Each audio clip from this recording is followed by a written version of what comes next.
Bonjour.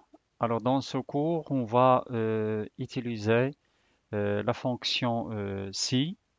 Alors concernant cette fonction, c'est une fonction qui permet de faire un traitement conditionnel.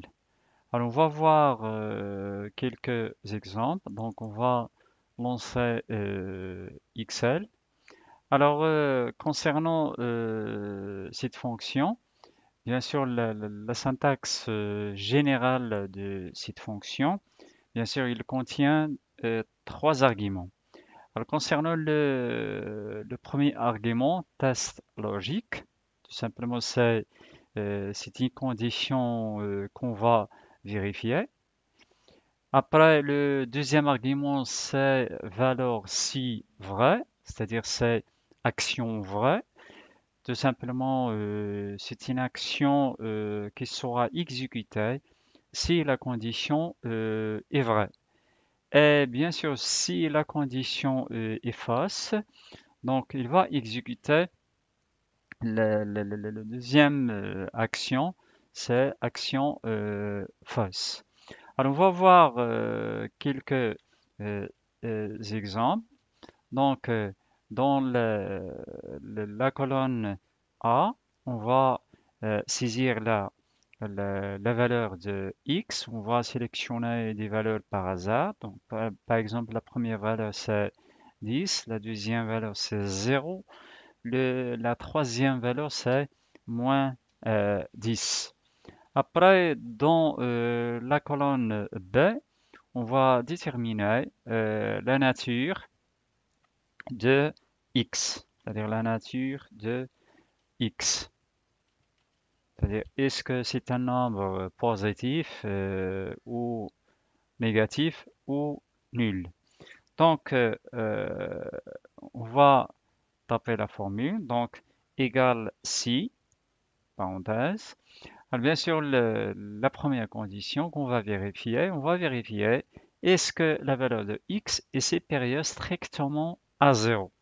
Donc, on va sélectionner la cellule A2. Après, on va taper le, le- l'opérateur de comparaison, c'est supérieur. Donc, si A2 est supérieur à 0, donc point virgule, entre du guillemets, donc le nombre x est positif. Sinon, alors concernant le deuxième action, bien sûr, il sera exécuté si la condition est fausse. Alors normalement, si cette condition est fausse, nous avons deux cas. Le premier cas, c'est la valeur de x est inférieure strictement à 0. Donc la nature de x, c'est un nombre négatif. Sinon, c'est nul. Donc on va ajouter une autre condition, c'est-à-dire la fonction si, ce qu'on appelle la condition imbriquée, parce que nous avons dans cet exemple, nous avons trois cas. Donc, la deuxième condition, si A2 est inférieur à 0, c'est-à-dire inférieur strictement à 0. Donc, la nature de x est négatif. Sinon, c'est-à-dire si les deux conditions sont fausses, donc la nature de x, c'est un nombre nul. Donc, on va fermer la première parenthèse pour la deuxième condition. Et le deuxième, c'est pour la première condition. Donc, concernant cette formule, nous avons bien sûr, on va vérifier est-ce qu'on a respecté vraiment la syntaxe de la fonction si. Alors pour la deuxième fonction, si, donc ici nous avons la condition, après action vraie, après action fausse. Pour la première, donc cette partie bien sûr c'est la condition, positive c'est action vraie et action fausse c'est toute cette partie, donc bien sûr c'est une autre condition. Donc on va valider. Donc vous voyez, il a affiché positif. Donc on va recopier cette formule. Donc vous voyez que il va déterminer la nature de chaque valeur de x. Pour la première ligne, bien sûr, c'est positif. Nous avons la valeur c'est 10. La deuxième valeur c'est 0, donc nul. Et la dernière c'est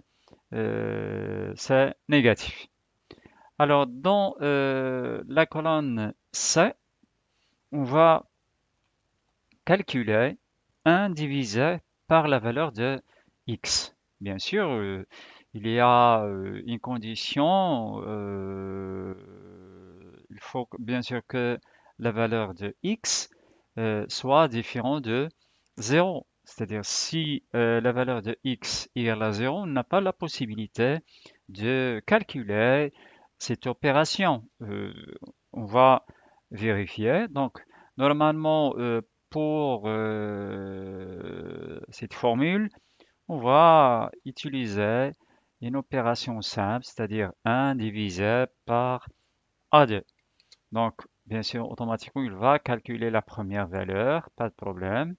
Mais pour la deuxième, bien sûr, il va afficher un message d'erreur div/0. Ça, c'est un message d'erreur qui signifie que on a une valeur dans laquelle on a divisé un nombre sur 0, qui est bien sûr impossible. Alors pour éviter l'affichage de ce message, tout simplement, on va utiliser la condition. Alors pour la première ligne, donc si parenthèse, donc A2 égale 0, donc si la valeur de A2 est 0, donc il va afficher un message impossible de diviser par 0. Donc on va fermer les guillemets parce que c'est un message. Toujours pour la condition, pour afficher un message, il faut le mettre entre deux guillemets. Point virgule. Pour le deuxième action, c'est il va calculer bien sûr la division. Alors concernant cette formule, bien sûr c'est une condition simple qui contient seulement une seule condition. Alors si A2 égale à 0, donc il va afficher impossible de diviser par 0. Sinon, il va bien sûr le diviser 1 par la valeur de x. Donc on va valider. Donc vous voyez que il a affiché la valeur de 1 divisé par x, c'est 0,1, 1 divisé par 10. On va recopier cette formule. Donc vous voyez dans la deuxième ligne, au lieu d'afficher un message d'erreur, il a affiché impossible de diviser par 0. Alors, une autre méthode pour calculer 1 divisé par x, donc on va utiliser toujours la fonction si, mais avec une autre méthode. Donc, on va commencer par la valeur de x s'il est différent de 0. Donc, euh, différent, le signe différent, c'est inférieur et supérieur. Alors, si A2 est différent de 0, donc pour cela, donc il va calculer 1 divisé par A2. Sinon, il va afficher un message impossible. Après, on va fermer les guillemets. Après, on va fermer la parenthèse. Donc, après, on va recopier la formule. Donc, vous voyez que il a affiché un message comme quoi il est impossible de diviser 1 sur x. Bien sûr, concernant la fonction si, on peut utiliser seulement seule action au lieu de deux actions. Concernant cet exemple, qui, qui est important, c'est si la valeur de... Donc vous voyez, si on a supprimé la deuxième action, c'est il va afficher un message faux, comme quoi, bien sûr, la condition est fausse. Alors, un autre exemple, par exemple, on va créer une formule qui permet de déterminer le résultat d'un élève selon sa moyenne. On va saisir quelques notes, donc, donc les notes, par exemple 10, 12, 11. Alors concernant ces notes, on va les insérer dans la colonne B. On va sélectionner quelques matières, donc la matière.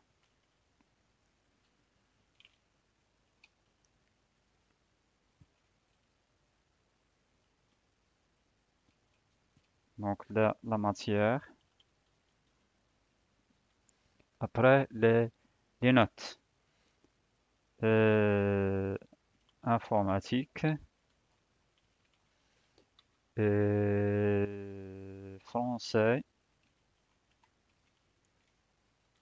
et anglais. Alors, on va augmenter la largeur de la colonne. Après, on va insérer une formule qui permet de calculer la moyenne. Alors, pour la moyenne, tout simplement, on va utiliser la fonction moyenne de B9 jusqu'à B11. Après, on va fermer la parenthèse. Après, on va déterminer le résultat ou bien sûr la décision. Est-ce que cet élève est admis ou non? Donc, la formule qu'on va utiliser, bien sûr, toujours, c'est la fonction si. C'est un traitement conditionnel. Alors, si la moyenne, c'est-à-dire le B12, est supérieure ou égale à 10, bien sûr, le résultat, c'est admis. Sinon, non admis.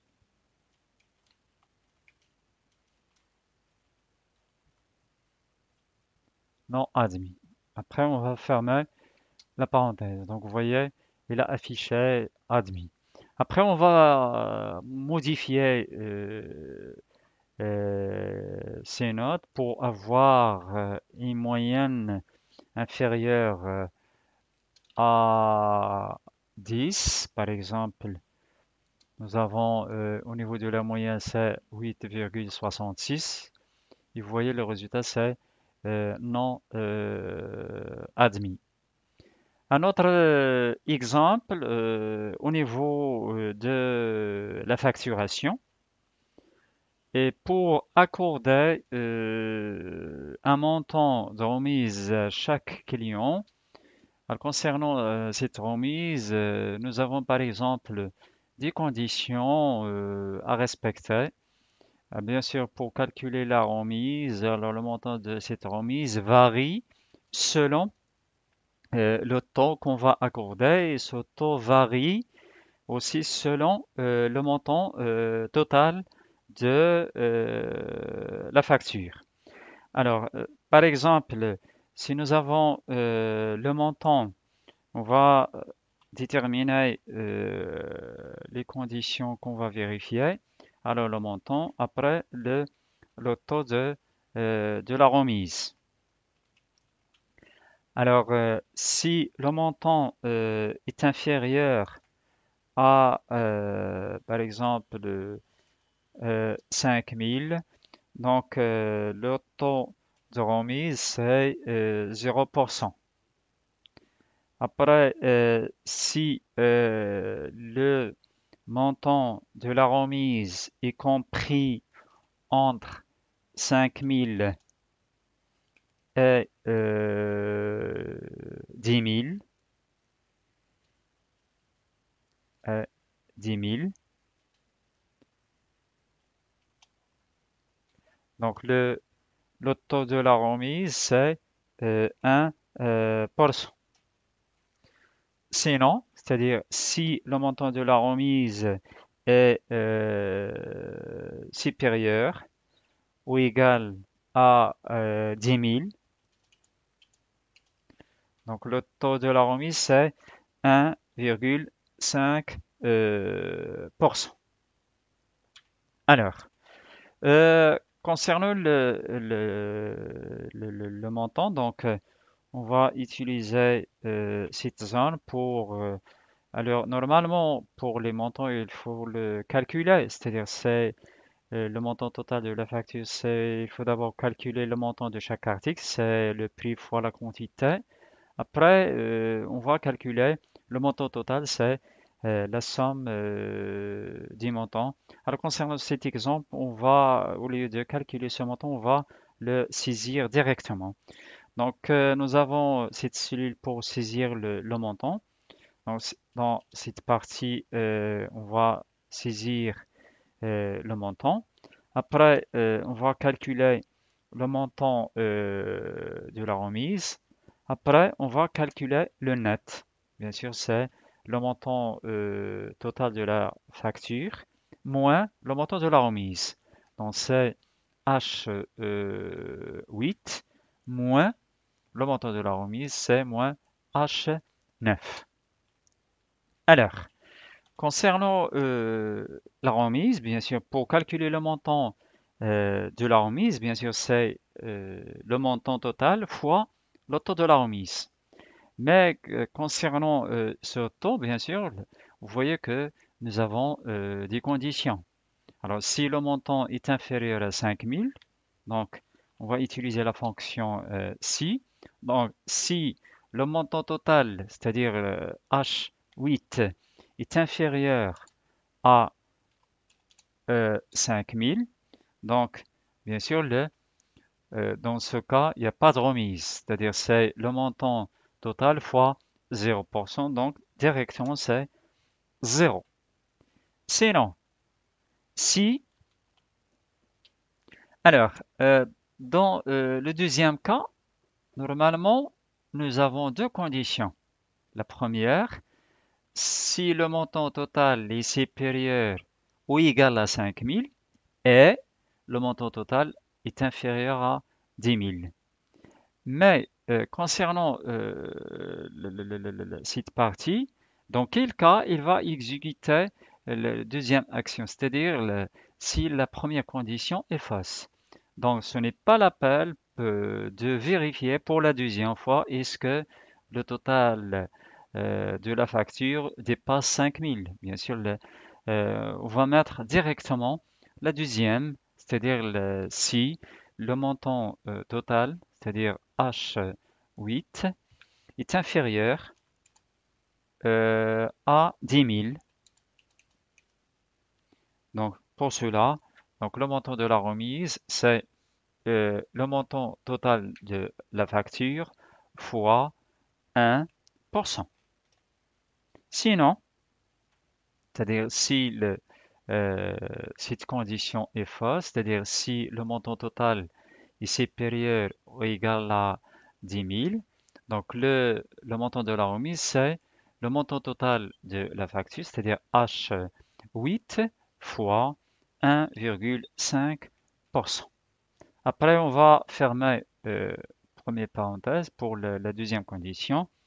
Deuxième parenthèse pour la première condition.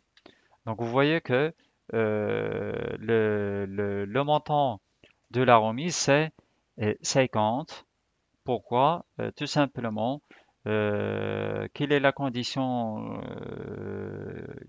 dans ce cas, il va exécuter la deuxième action, c'est-à-dire la deuxième opération, c'est-à-dire H8 fois 1%. Parce que nous avons le montant total de la facture, c'est 5000. Alors, 5000, est-ce que 5000 est inférieur strictement à 5000? Donc non, donc cette condition est fausse. Donc il va vérifier la deuxième. Est-ce que 5000 est inférieur à 10 000? Donc pour ce cas, oui. Donc le montant de la remise, c'est H8, c'est-à-dire 5000 fois 1%. Alors 5000 fois 1%, c'est 50. Et le net, 5000 moins 50, c'est 4950. Alors, on va modifier le montant pour qu'elle respecte la première condition, c'est-à-dire le montant total est inférieur à 5000. On va mettre par exemple 4900. Donc vous voyez que le montant de la remise, c'est 0. Après, on va sélectionner un montant pour qu'elle respecte la dernière condition. On va mettre par exemple 10 000. Donc vous voyez que le montant de la remise c'est 150. Alors 10 000 c'est 10 000 fois 1,5%, c'est 150. Alors concernant la deuxième condition, bien sûr, on peut utiliser la fonction est. Alors, qu'on fait, donc on va on va retaper cette formule. Donc, bien sûr, la première condition, c'est simple. Donc, si le montant de la facture est inférieur à 5000, alors dans ce cas, bien sûr, le montant de la remise, c'est 0. Sinon, si, alors, pour le deuxième cas, normalement, nous avons deux conditions. La première, le montant total est supérieur ou égal à 5000 et inférieur à 10 000. Donc, pour cela, on va mettre la fonction e. Alors, la première condition, c'est le montant total est supérieur ou égal à 5000, point virgule. Donc, si le montant total est supérieur ou égal à 5000 et en même temps, le montant total est inférieur à 10 000. On va fermer la parenthèse pour E. Alors, dans ce cas, le montant de la remise, c'est le montant total fois 1%. Sinon, le montant, c'est-à-dire le montant de la remise, c'est le montant total de la facture fois 1,5%. Après, on va fermer les parenthèses pour la deuxième condition et la première condition. Après, vous voyez que nous avons le même résultat. Tout simplement, dans la deuxième formule, on a utilisé deux conditions. Alors, concernant la première formule, on a supprimé la première condition parce que c'est concernant cette condition, c'est le contraire de la première. Alors, dans quel cas il va exécuter cette partie? Donc, si la première condition est fausse, c'est-à-dire si H8 est inférieur à 5000 est fausse, donc dans ce cas, il va exécuter la deuxième condition. Donc, c'est la fin de ce cours. Je vous remercie pour votre attention. Et si vous avez d'autres questions concernant l'utilisation de cette fonction, vous pouvez bien sûr mettre vos questions dans les commentaires. Donc, je vous remercie pour la deuxième fois. À bientôt.